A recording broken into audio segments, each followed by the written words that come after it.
हमने merge sort काफ़ी detail में पढ़ी थी कि मर्ज सॉर्ट बेसिकली एक रिकर्सिव एल्गोरिदम था जो क्या करता था कि अपने अंदर से अपने आप को 2 दफ़ा कॉल करता था, एक दफ़ा लेफ्ट साइड पे, एक दफ़ा राइट साइड पे।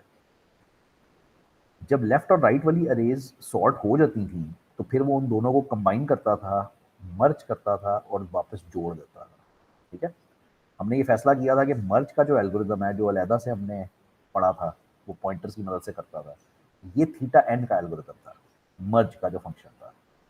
तो ये लाइन थीटा एन टाइम लेती थी और उसके अलावा हमने फैसला करना था कि अब ये मर्ज सॉर्ट सारे के सारा कितना टाइम लेती है।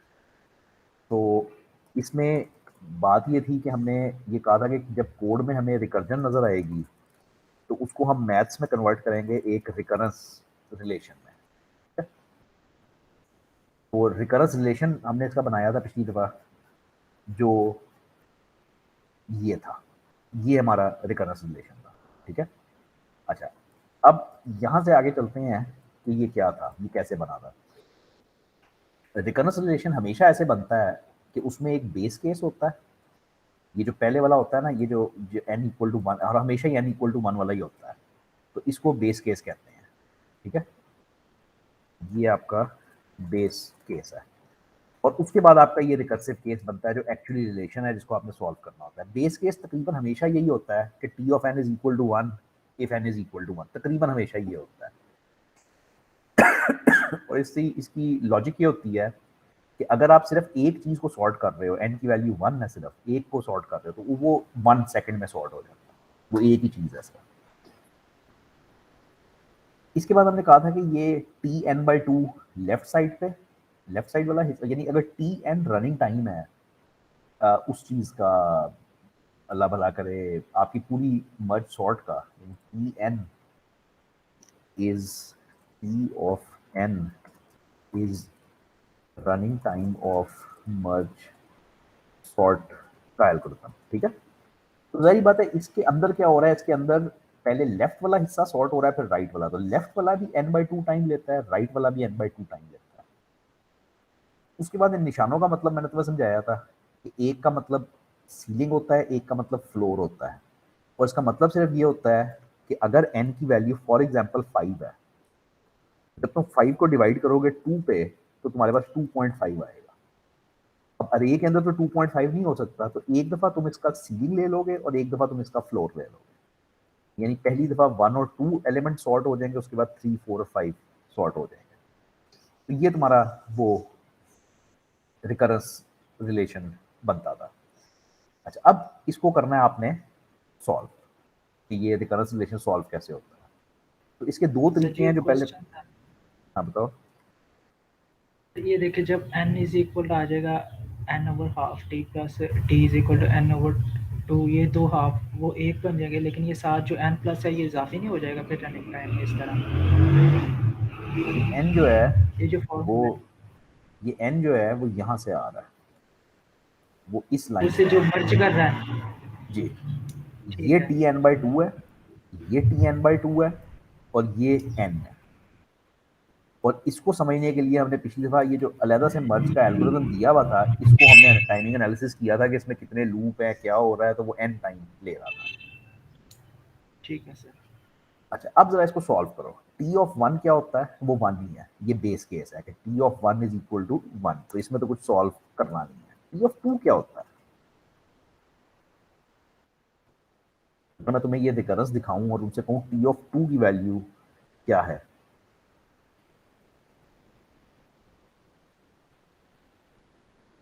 वन प्लस वन प्लस तो तुम फोर टू सर इधर रख, आएगा। तुम टू इधर रख दोगे ना, तो G two sir. Divided by two one होता है, तो टी ऑफ वन हो जाएगा ये, प्लस इधर एन रखोगे तो वो क्या आएगा, two two T divided by plus two, four. T of one हो जाएगा। ठीक है, और प्लस एन की वैल्यू रखनी है एंड पे, तो वो एन की वैल्यू क्या है, टू। ठीक है, ये सारा क्या आ गया, टी ऑफ वन तुम्हें पता है ऊपर लिखा हुआ है वन है, तो one plus one plus two, four हो गया। ठीक हो गया। टी ऑफ फोर क्या होता है,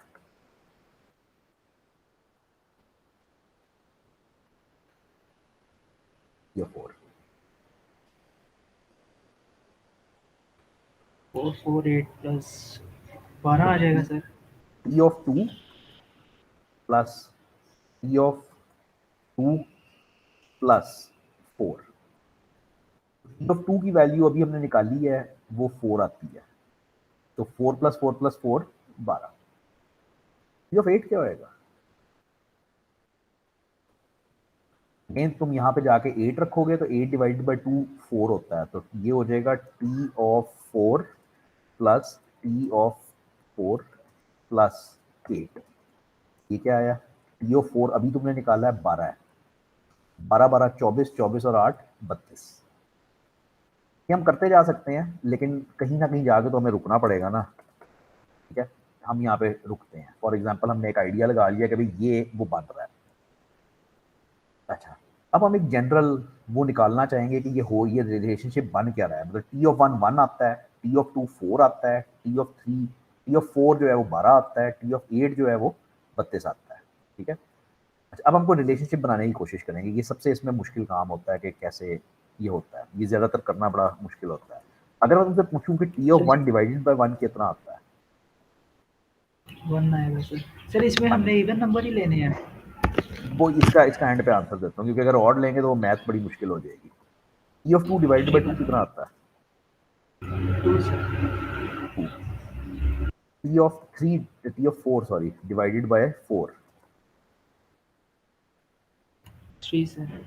टी आ रहा है, और T of 5 sorry 8 divided by 8 पूरा आएगा सर। ये 4 आएगा।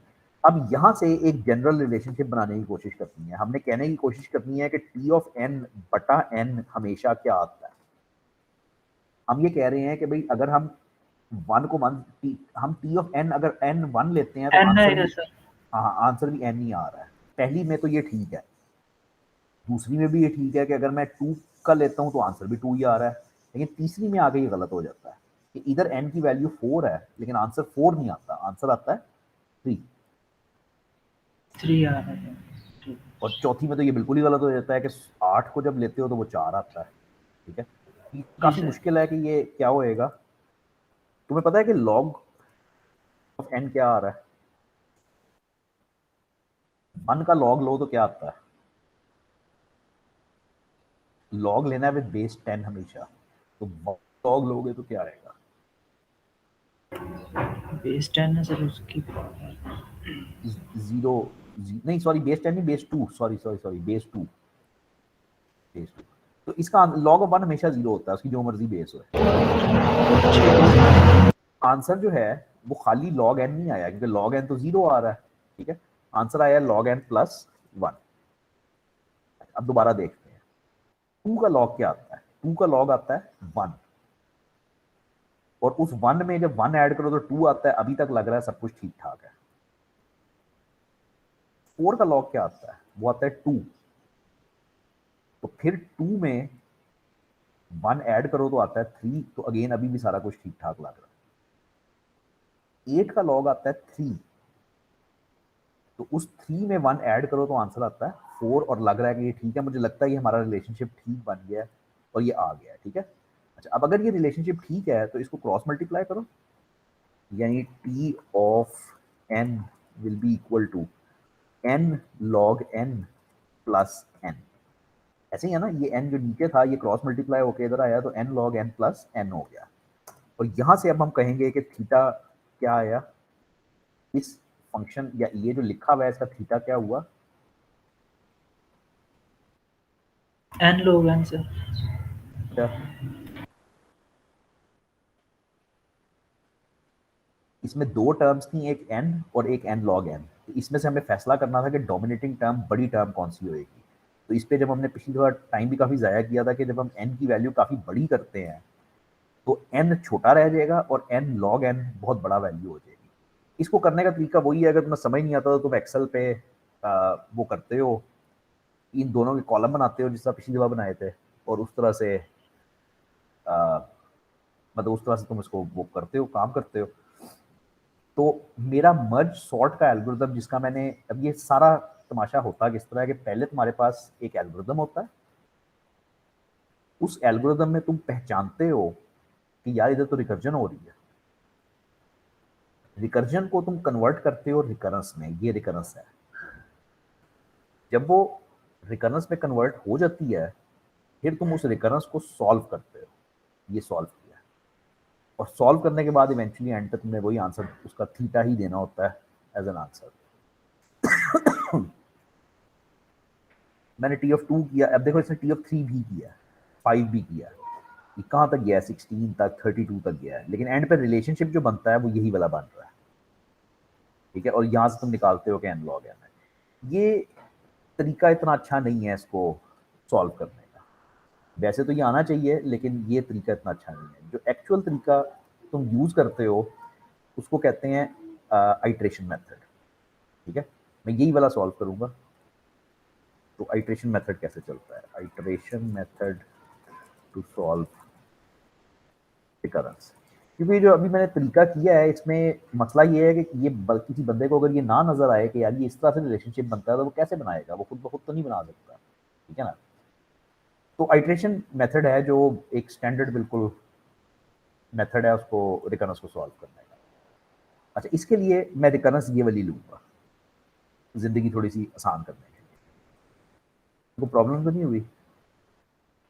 एक्चुअली रिकरेंस ये थी ऊपर वाली। नो सर, वो सर प्लस हो जाएंगे, प्लस हो रहे हैं इसमें। नहीं नहीं, इसमें इन दोनों में फर्क क्या है, इन दोनों रिकरेंसेस में? हाँ, ये दोनों प्लस हो जाएंगे। जी सर, बिल्कुल। फर्क ये है कि इसमें अगर आपने ये करना है, तुमने पूछा ना कि ऑड नंबर्स लेंगे, 3 5 वगैरह लेंगे, तो 3 5 लोगे तो मसला बन जाएगा ना, क्योंकि वो ऑड नंबर्स को जब डिवाइड करोगे तो तुम्हें फ्लोर और सीलिंग चाहिए होगी। तो ये टी ऑफ 2 लिखा होएगा, ये टी ऑफ 3 लिखा होएगा, तो इन दोनों को तुम ऐड नहीं कर सकोगे। तो अगर हम ये एज्यूम कर लें, एज्यूम कर लो कि n इज इक्वल टू 2 की पावर k है, एज्यूम कर लो कि n इज इक्वल टू 2 की पावर k है, यानी n हमेशा एक इवन नंबर है। ठीक है, अगर n हमेशा एक इवन नंबर है तो तुम्हें पता है कि उसका फ्लोर और सीलिंग दोनों सेम होंगे हमेशा, तो तुम ये फ्लोर और सीलिंग के निशान गायब कर सकते हो। तो तुम्हारे पास Tn/2 और Tn/2 आ जाएगा, उन दोनों को जमा कर लो तो 2Tn/2 आ जाएगा।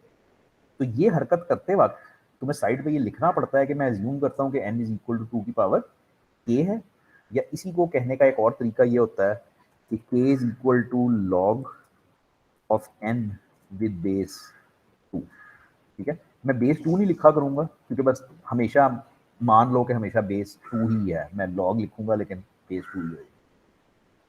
अच्छा, अब इसको करने का तरीका क्या है, जो आइट्रेशन मेथड है वो है क्या? वो ये है कि लिखो कि T of N is equal to, हाँ जी क्या है, 2 T of n/2 plus n। अभी तक तो कोई मसला नहीं हुआ। Tn क्या है, 2Tn/2 प्लस n। अब इसको रिप्लेस करो। कहने का मतलब ये है कि अब लिखो, आगे चलो, 2 इंटू स्क्वायर ब्रैकेट लगा रहा हूं, कुछ जगह खाली छोड़ रहा हूं, प्लस n लिख रहा हूं। इस स्क्वायर ब्रैकेट के अंदर क्या लिखना है भाई, ये क्या है, 2Tn/2 लोग आएगा। Plus n। हाँ, एक मिनट, ये फंक्शन लिखा हुआ है। अब इस फंक्शन में जो Tn/2 की जो भी वैल्यू बन रही है वो यहाँ पे इस ब्रैकेट में लिख दो। अब सवाल ये है कि Tn/2 की वैल्यू क्या बन रही है।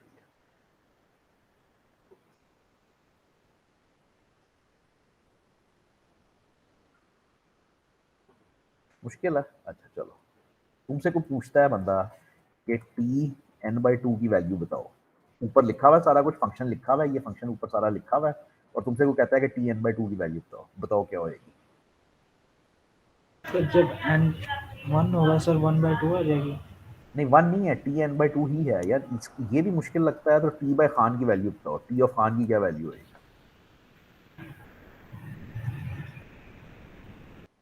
फंक्शन है यार मैथ्स के, तो T ऑफ खान की क्या वैल्यू होगी? सर समझ नहीं आ रही किस तरह पूछे, यानी खान की वैल्यू देगा वो हमें, इसमें ये जो नंबर है ना, फंक्शंस ऐसे होते हैं, F of N is equal to 2n। ठीक है, अब तुमसे कोई एफ ऑफ एन जी सर। 2n पूछेगा तो तुम क्या करोगे? तुम n की जगह पे 2n लिख दोगे। तुमसे कोई एफ ऑफ खान ठीक है पूछेगा सर। तो तुम क्या कहोगे कि 2 इंटू खान होएगा। फंक्शन ऐसे ही चलते हैं ना कि तुम जो भी वैल्यू पूछी जाती है वो तुम सब्स्टिट्यूट कर देते हो। अब मैं तुमसे पूछ रहा हूँ टी ऑफ n/2, ठीक है सर। बताओ।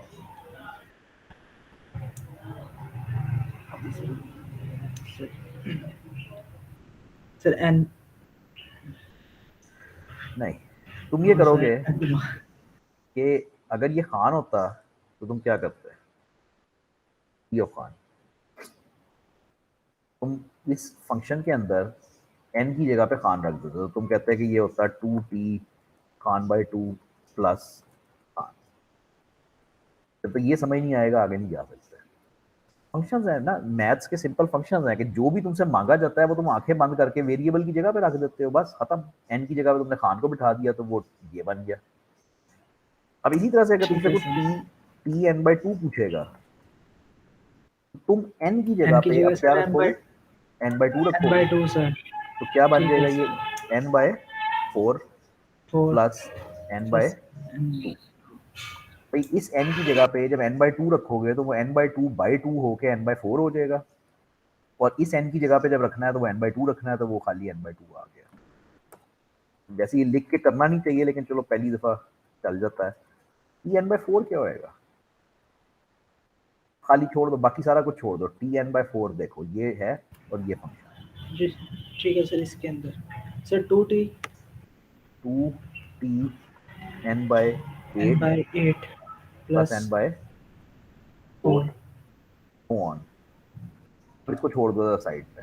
हम थे कहाँ? हमने लिखा था कि Tn हमारा ये फंक्शन है, ठीक है। अब मैं तुम्हें ये कह रहा हूँ कि इस फंक्शन को आगे सॉल्व कैसे करेंगे, कि हम 2 के आगे यानी इन स्क्वायर ब्रैकेट्स में Tn/2 या Tn/2 की वैल्यू लिखनी है ना, तो Tn/2 क्या होएगा, वो तुम साइड पे जाके कागज पे इस तरह से Tn/2 सॉल्व करोगे, ये वाला जिस तरह ये ठीक है किया है, सर। और जो उसका आंसर आता है वो यहाँ पे लिख दोगे। ये असूली तौर पे दिमाग में ही होना चाहिए इसका। तो ये हो जाएगा n/4 गालबन प्लस n/2, ऐसे ही है। जी सर।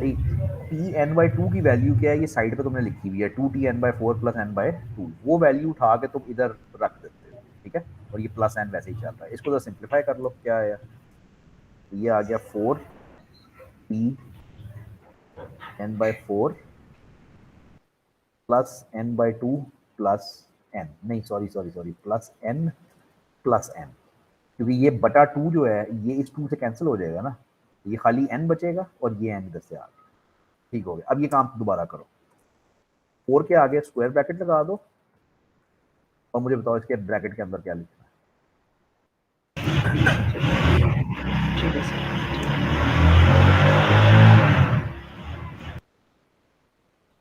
सर है। अब 2t आएगा। इसके अंदर Tn/4 की वैल्यू लिखनी है ना, जी सर। तो Tn/4 की वैल्यू ये आती है, तो 2Tn/8 प्लस n/4। लगी समझ बात की? अब इसको जी सर। खोलो, इसको सिंप्लीफाई करो। अच्छा, इसको सिंप्लीफाई करोगे तो ये क्या आएगा, 8Tn/8 plus n plus n plus n। देख लो, कोई गलती तो नहीं है, कोई मसला तो नहीं है? No sir. एक तो इसको इनको ऐड कर लेना, तो सिंपल कर लें। n प्लस n को मैं लिख देता हूँ 2n, और सर। n प्लस n को मैं लिख देता हूँ 3n। ठीक हो गया। सर फिर वो करो n/4 नहीं है सर? ये वाला। जी सर। हाँ, लेकिन ये जब ब्रैकेट खुलेगा तो ये 4 है ना बाहर, तो ये 4 से कट जाएगा, फिर कट जाएगा। ठीक है सर। वो उसका n बचेगा। आखिरी दफा ये काम करो। ठीक है सर। सर मैं पेज पे कर लूँगी। नहीं, अब तो खैर पेज पे करने वाला मौका निकल गया, पहले ठीक था। है सर। 2t अब यहीं पे मेरे साथ जरा Tn/8, हाँ 2T, n/16 सर आएगा हाँ प्लस n/8। बिल्कुल, तो इतना मुश्किल नहीं है, एक बार समझ आ जाए तो। और आखिरी दफा इसको जब खोलेंगे तो ये क्या बनेगा जी, 16Tn/8 16 प्लस 4n, तो वही होएगा कि 8 इस 8 से कैंसिल हो जाएगा, ये खाली n जी सर। बचेगा, वो n उसमें ऐड हो जाएगा। ठीक है, लो जी मैं यहाँ पे रोकता हूँ इसको। वैसे आप इसको जितना मर्जी आगे चला लो, चलता जाएगा। इसको मैं साइड पे करता हूँ। ये आपका समझ लो रफ वर्क था, जो आपने सिर्फ समझने के लिए किया था, इसकी ज़रूरत कोई नहीं है। वैसे ये काम दिमाग में होना चाहिए सारा। अच्छा जी, अब तुमने देखना है इस लाइन को, तुमने देखना है इस लाइन को, और तुमने देखना है इस लाइन को। भी काफ़ी मुश्किल काम है जो मैं करवाने लगा हूँ, लेकिन इसमें से तुमने कोई रिलेशनशिप निकालना है। जिस तरह एक जनरल रिलेशनशिप होता है ना कि अगर पी ऑफ एन हो तो क्या होएगा, यानी इधर क्या हो रहा है, इधर n बटा 4 है, बाहर भी 4 है, इधर n बटा 8, सॉरी इधर n बटा 8 है, बाहर भी 8 है, इधर n बटा 16 है, बाहर भी 16 है। अब अगर n बाय 4 था तो इधर 2 है, इधर n बाय 8 था तो इधर 3 है, इधर n बाय 16 था तो इधर 4 है।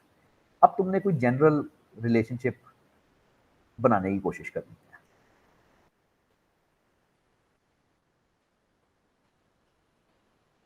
तो जनरल रिलेशनशिप बनाते हुए हम कहेंगे कि यार टी ऑफ एन का जनरल फॉर्मूला क्या बन रहा है, क्या रहा है, जरा देखें। तो हो ये रहा है कि पहले कोई 2 की पावर आ रही है, ये 2 की पावर 2 है, ठीक है, यानी जी 2 सर। की पावर 2n। 2 है। फिर टी ओवर एन ओवर 2 की पावर 2 है, ऐसे ही है ना, जी सर। प्लस ये 2 से मल्टीप्लाई हो रहा है, एन 2 से, तो ये पावर ही थी ना, यानी जो 2 की पावर इधर लगाई है तुमने उसी से मल्टीप्लाई हो रहा है।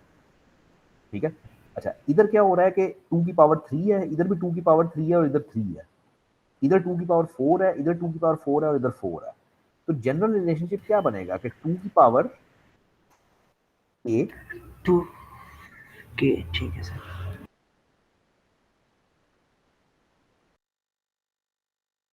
सर के मल्टीप्लाई n आ जाएगा सर, यानी कोई भी नंबर क्या, n बटा 2 की पावर k आ जाएगी। सर जी आपकी आवाज़ कट रही है। देखो ना बात ठीक लग रही है। इधर, हाँ इधर 2 की पावर 4 है, इधर भी 2 की पावर 4 है और इधर 4 है। हाँ होल्ड होगा, हाँ जी, अब आई, जी सर अभी ठीक है, अभी वो स्क्रीन डिस्प्ले। हाँ जी, अच्छा तो 2 की पावर 4, 2 की पावर 4 और 4n, ये हो गया। अगर इसको बनाना है 2 की पावर 3, 2 की पावर 3 और 3n हो गया, तो ऑन ना, मतलब ये इस तरह से बनता जाएगा। यहाँ तक पहुंचने के बाद एक जनरल रिलेशनशिप बनाने के बाद अब ए की ये वाली जो वैल्यू है ऊपर जो लिखी हुई है तुमने कि ये लॉग एन है, इसको सब्स्टिट्यूट करो। ठीक है, तो ये हो जाएगा 2 की पावर, क्योंकि ऐसे नहीं लिखने की जरूरत, 2 की power log n T into n over 2 की power log n plus log n n. मैंने किया क्या है मैं दिखाता हूँ। मैंने सिर्फ ए की जगह पे उसकी वैल्यू सब्स्टिट्यूट कर दी है जो है लॉग एन, ये ऐसे हुआ है। ठीक है, तो के की वैल्यू हमने शुरू में फैसला कर लिया था, ये ऊपर लिखी हुई है कि लॉग एन है। तो अब मैंने ये किया कि 2 की पावर लॉग एन के की जगह पे, फिर 2 की पावर लॉग एन के की जगह पे, और फिर लॉग एन इंटू एन। अच्छा अब इसको थोड़ा सिंप्लीफाई कर लो।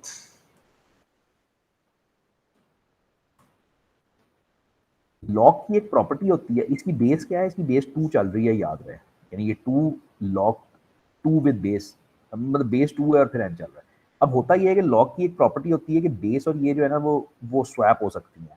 तो मैं ये कह सकता हूँ कि log of 2 T n over n log of 2 plus उसको ऐसे ही छोड़ दो, एन लॉग एन ही छोड़ दो। ठीक है, जब ये हुआ क्या है, ये जरा गौर से देख लेना, ये नई सी चीज़ होएगी तुम्हारे लिए। वैसे ये मैथ्स की प्रॉपर्टी है लेकिन ये याद नहीं होती लोगों को। हाँ सर जी, ये क्या लोग हुआ है, बेस के साथ।